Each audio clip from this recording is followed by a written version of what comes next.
Hey everybody, and welcome back to Legendary Language Learner.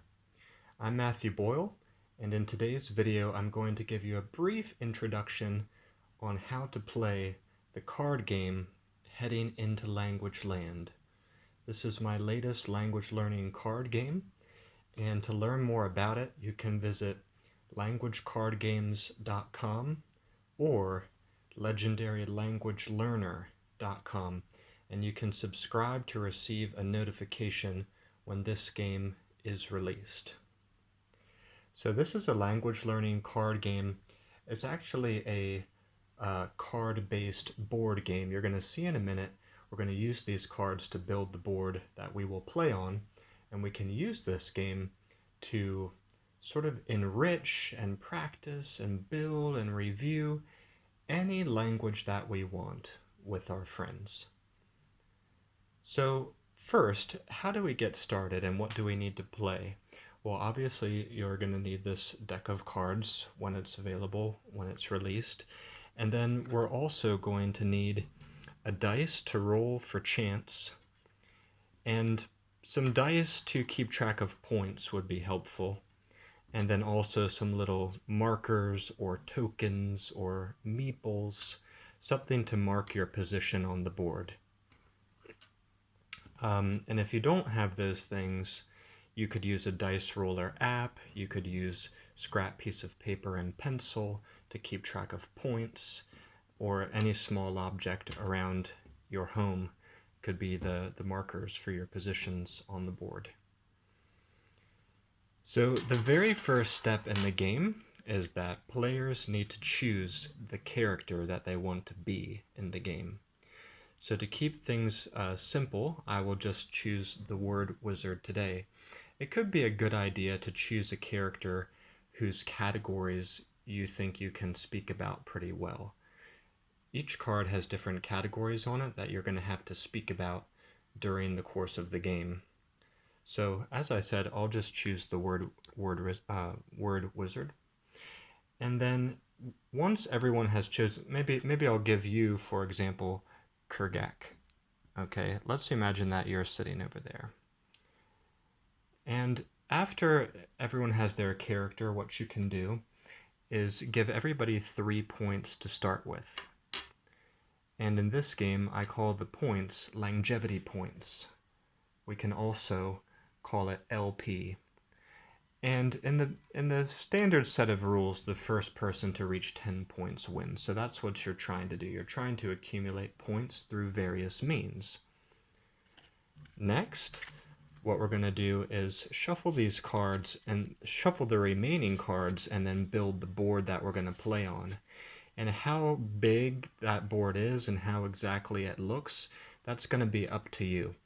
But let me keep it pretty small and simple today. A grid of 4 cards may be nice, or a grid of 9 cards might be nice. I'm going to try it this way. Usually it's totally random, but I've actually prepared 4 different types of cards. There's basically 4 different types of cards in this game, and they function in different ways when you land on them. So these I've already prepared to show you, but normally it would be totally random. And then the rest of the cards, after everyone has their character, after you've built the board, the rest of the cards is the remaining deck. You are going to use this. You can set it off to the side somewhere, or you can put it on a space in the center of your board or somewhere where it doesn't really matter, and players could not move there. It would just be where the deck sits if you want to save some space. I'll just put it right over here.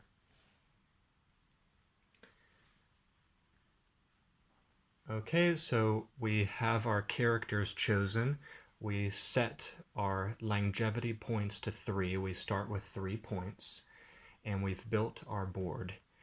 You will win the game by getting 10 points, 10 langevity points on your dice there, and you will lose the game if you are reduced to 0 points. That's one way you could possibly win, because if you speak wrong or you have trouble to talk about a category, you're going to lose points. So players could drop out or be knocked out of the game. Now let's see how a turn works. Oh, we need our little meeples or markers. So at first, all the players start off the board. Each player is on a different side of the board and your little meeple is there. When you move onto the board, you can choose to move on to any card that is on your side. So for example, I could choose to move in here, here, here, or here. On my opponent, on their next turn, could move in from there or there. Now, obviously, this is maybe not quite fair. We should build out a whole grid so everyone has equal chance to access, but this is just an example.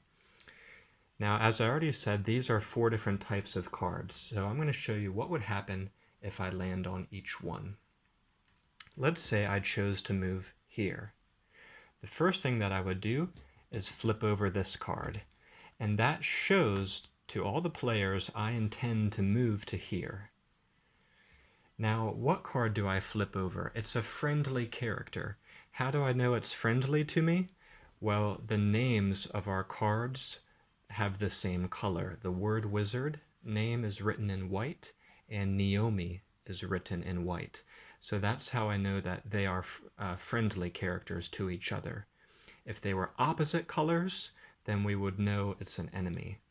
So Naomi is a friend, and what I need to do when I meet a friendly character is roll the dice and then speak about the categories that are on the friendly character's card so that I can call that character onto my team. Now, a word about the categories. You may notice on the cards, and let me hold this one closer, you will notice that there's 2, 3, 4, 5. So where's number 1? Where's number 6? Well, if you roll a 1 in this game, that's pretty unlucky. That means that other players can choose which category you should speak about. And if you roll a 6, that's pretty lucky. That means you get to choose which category you want to speak about. All the other numbers are marked on the card. So again, if it's a friendly character, I need to roll a dice to find out the category on their card in order to call them onto my team. Let's say I rolled a 2.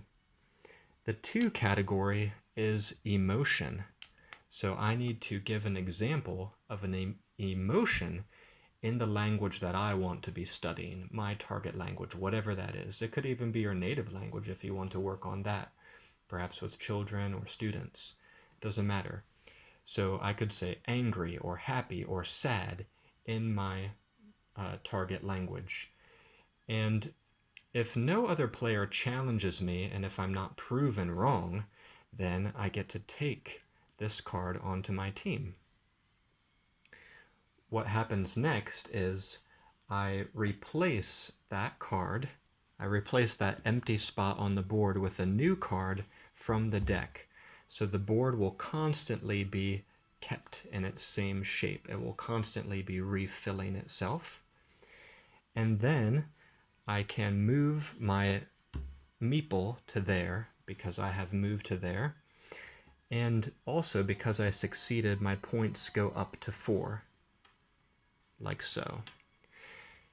Now, if somebody challenged what I said, if they didn't believe I spoke correctly, then they would have to issue a challenge. We would have to look up the answer. And if they are wrong, then they lose a point and I can continue with my turn. And if I am wrong, then my turn would immediately end. I would not get this character. I would have to put her back face down in the same position. I would lose a point and my marker could not be moved. So my turn would effectively end. But now let's see what happens if we move to some of the different types of cards. Let's put her back for a minute. What if I didn't move to that space? What if I moved to the second one? Now here we have a character that is an enemy. And the reason that I know that is because the name is an opposite color from my character. So in this game, you can choose to be any character you want, a bad one or a good one. If you meet one of an opposite color, then you're going to know that's an enemy. So what happens with an enemy is I have to refer to the categories on my character's card or any characters or cards on my team. Like if I did have Naomi on my team, maybe I should keep her. This is a good example right here. So if I flip over an enemy, then when I roll a dice, I'm going to refer to, I can look at any of the categories on any of my team cards in order to defeat that enemy. So if I rolled a 3, I could look at Naomi and see, oh, I would need to speak about apparel, a kind of apparel like shirt or pants. And if it was the word wizard, I could say a name of a book or a type of book. If the book one was more hard for me, then I could choose to use Naomi. And maybe I give an example like hat or socks. If I succeed in that, the enemy would be destroyed. And now what happens to the enemy? It's taken off the board and it goes to the bottom of the deck. Then we replace that space. I can move to that space and I gain 1 point because I defeated the enemy. Now, if I didn't succeed, if someone challenged me just then, or if I didn't know what to say, then again, my turn would immediately end, I would lose 1 point, and this card would be flipped back over and it would stay where it is. It would not come off the board. So that also introduces a memory component to this game. Players can remember where stuff is that you fail to get. Now I'm going to fill this last space and just keep Naomi for now, because remember the board keeps itself constantly filled and complete like this. Okay, what if I went to the third space? The third space shows a horse. And the horse in this game is marked as a pickup. A pickup is something you can take and use. And for pickups, it doesn't matter what the color of their name is. So in other words, whether the pickup has a white name or a black name, you can pick it up. It doesn't matter what color character you have. So any character can pick up any type of pickup.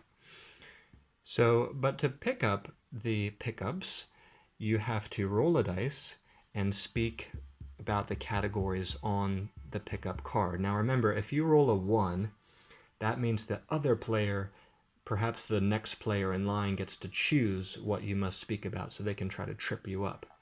If it's a 6, you get to choose any category to speak about, so that will help you. And if it's 2, 3, 4, 5, you refer to the card itself. So let's say I roll the dice and I roll a 3. In this case, I would have to give some example of a body part of the horse. If I succeed, I can take the horse.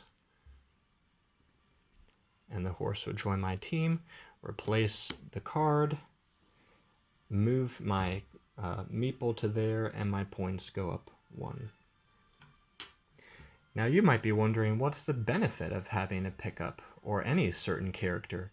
Well, each card has a special power. But actually there's 2 ways to play this game. You can play in a very simple way, which is like what we're doing now. We can ignore the special powers that are written on every card. They're written below the word categories. So you can ignore those if you want to keep the game really simple.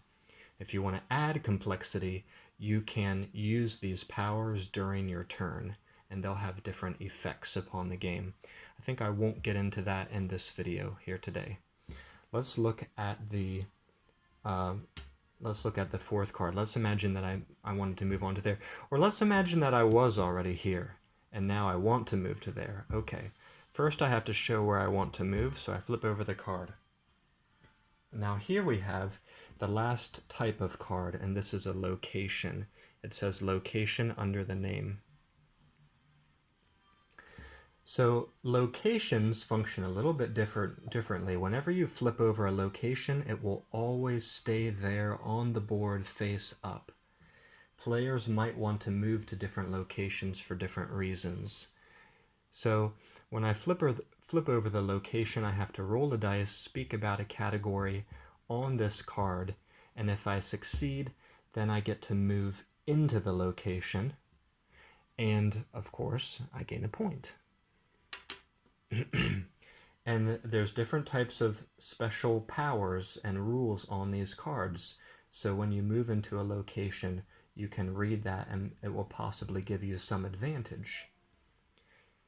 Now there's only one more thing I think that we need to talk about, and that is what happens when two players land on the same space. Well, then you can start a battle.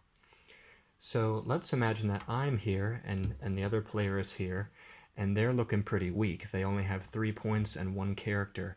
I've got 3 characters and 7 points. I'm in a very strong position. Maybe I want to attack. Well, I can choose to move directly to that space and start a battle.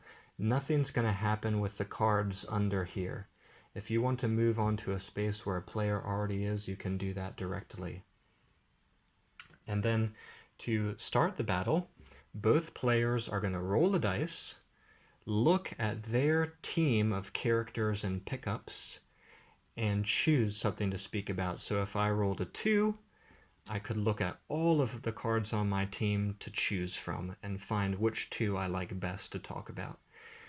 This person only has 1 character to look at.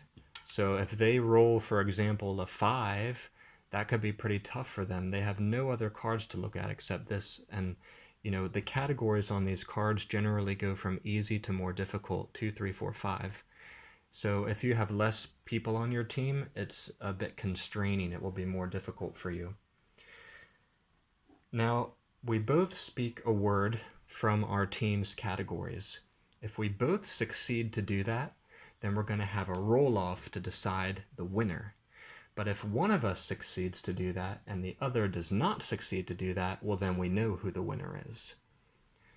But how to do a roll-off? If it comes to a roll-off, we both roll a dice, and then we add that number to the number of characters and pickups on our team, and the number of LP points on our dice. And that will determine the winner in the case of a tie, in the case of a roll-off. Now, what happens to the winner? The winner can gain 1 point, of course, that's always a big feature of this game, and they can choose for the loser to discard a card off of their team, to lose 1 point, or to steal one of their pickups. Those are the choices that a winner has from battles. So if you win a battle, you can make the other player lose a card off their team, and that card would just go back under the deck. Or you can make them lose a point off this dice here.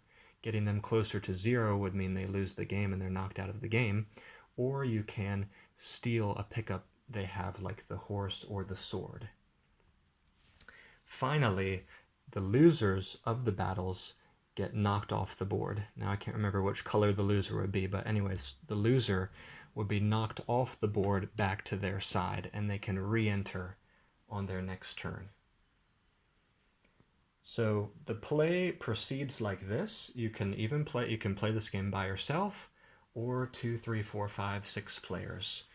But the play will proceed like this until one player reaches 10 points on this dice. That means they win. And if you have 0 points, then you're knocked out of the game. You lose the game. You're out of it completely. So there's a little more to it than that, but I've already spoken for 20 minutes in this video. I didn't expect it would take that long, but I just wanted to explain it slowly and carefully. If you guys have any questions about how this game works, you can let me know in the comment section down below.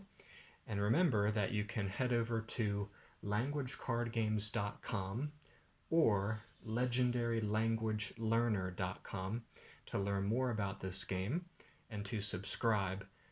You can subscribe on the home page, and then I'll send you a notification when this game is released. Alright, that's it for this video today. Thank you so much for watching, and I'll see you back here next time at Legendary Language Learner. Bye bye for now.